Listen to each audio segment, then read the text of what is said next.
Assalamualaikum. Halo teman-teman, apa kabar?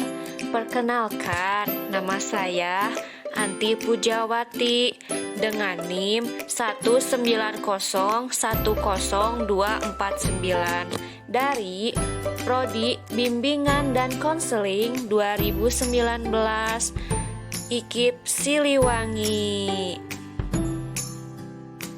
Materi yang kita bahas adalah tentang variabel psikologi yang berjudul konsep diri. Sebelum kita menggali lebih jauh apa itu konsep diri, kamu sering menilai diri sendiri. Apa, siapa, bagaimana diri saya? Nah, pandangan diri sendiri ini sering terbesit di dalam hati. Pertanyaan apakah itu? Pertanyaan ini adalah sesuatu tentang konsep diri. Apa sih konsep diri? Konsep diri dapat diartikan dengan persepsi kita terhadap aspek diri, aspek fisik, aspek sosial, maupun aspek psikologis. Mungkin yang didasari dengan pengalaman ataupun interaksi dengan orang lain. Konsep diri juga merupakan salah satu hal yang penting dalam perintegrasian kepribadian untuk memotivasi tingkah laku sehingga pada akhirnya akan tercapai kesehatan mental. Selain itu, konsep diri banyak dikemukakan oleh para ahli. Di sini saya hanya mengambil pengertian konsep diri dari dua para ahli. Yang pertama, menurut Baron. Baron menjelaskan bahwa konsep diri adalah sesuatu asumsi atau skema mengenai kualitas personal yang meliputi penampilan fisik seperti tinggi, pendek, berat, dan ringan. Kondisi fisik tersebut seperti pemalu dan pencemas yang berkaitan dengan motif pertama. Yang kedua, menurut Cawagas menjelaskan bahwa konsep diri adalah mencakup seluruh pandangan individu akan dimensi fisiknya dan karakteristik pribadinya. Selanjutnya, apa saja faktor-faktor yang mempengaruhi konsep diri?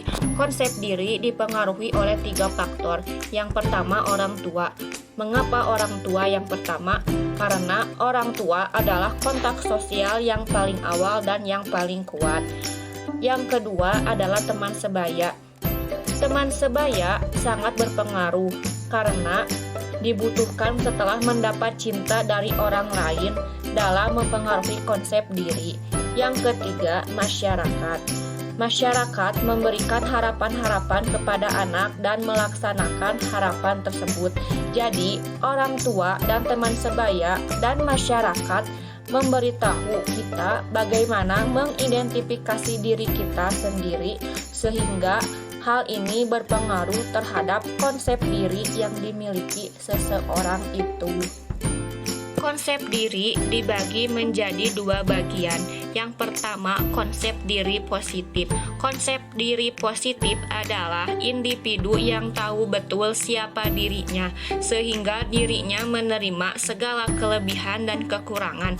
Evaluasi terhadap dirinya menjadi lebih positif, serta mampu merancang tujuan-tujuan yang sesuai dengan realitas. Yang kedua, konsep diri negatif. Menurut Asosela, konsep diri negatif dibagi menjadi 2 tipe. Yang pertama adalah pandangan seseorang tentang dirinya sendiri benar-benar tidak teratur, tidak memiliki perasaan kestabilan dan keutuhan diri. Yang kedua, pandangan tentang dirinya yang terlalu kaku, stabil dan teratur. Ini diakibatkan karena terlalu keras dan kepatuhan yang terlalu kaku.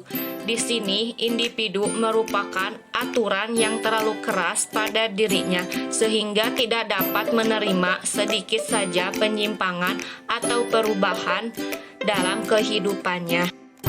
Gejala apa yang sering terjadi pada individu yang memiliki konsep diri negatif? Yang sering terjadi pada individu yang memiliki konsep diri negatif adalah sering mengkritik diri sendiri, penurunan produktivitas, gangguan hubungan dengan orang lain, perasaan diri penting yang berlebihan, perasaan tidak mampu, perasaan bersalah, mudah tersinggung, memiliki perasaan negatif terhadap tubuh sendiri, pandangan hidup pesimis, keluhan fisik, penolakan terhadap kemampuan, dan pengurangan diri atau penarikan diri secara sosial. Yang terakhir adalah penyalahgunaan zat perangsang adiktif dan menarik diri dari realitas. Bagaimana cara mengatasi individu yang memiliki gejala konsep diri negatif? Untuk mengatasi konsep diri negatif, kita sebagai calon guru BK dan calon konselor harus mempunyai ide untuk mengatasinya. Salah satu ide untuk mengatasinya adalah dengan metode konseling behavioral yang tekniknya berupa assertive training. Tujuannya untuk memberikan kontribusi terhadap individu dengan mengubah konsep diri negatif menjadi konsep diri yang lebih positif. Teknik assertive training merupakan terapi perilaku yang dirancang untuk membantu orang berdiri untuk dirinya sendiri dan memperkuat dirinya sendiri. Tujuannya untuk mengajarkan individu bagaimana strategi untuk mengidentifikasi dan bertindak terhadap kebutuhan dan pendapat sendiri sementara tetap menghargai orang lain. Materi tentang variabel psikologi yang berjudul konsep diri dicukupkan sekian. Mohon maaf bila banyak kesalahan dan tutur kata yang tidak baik dalam video ini. Terima kasih dan sampai jumpa di video-video yang lainnya. Selamat menonton.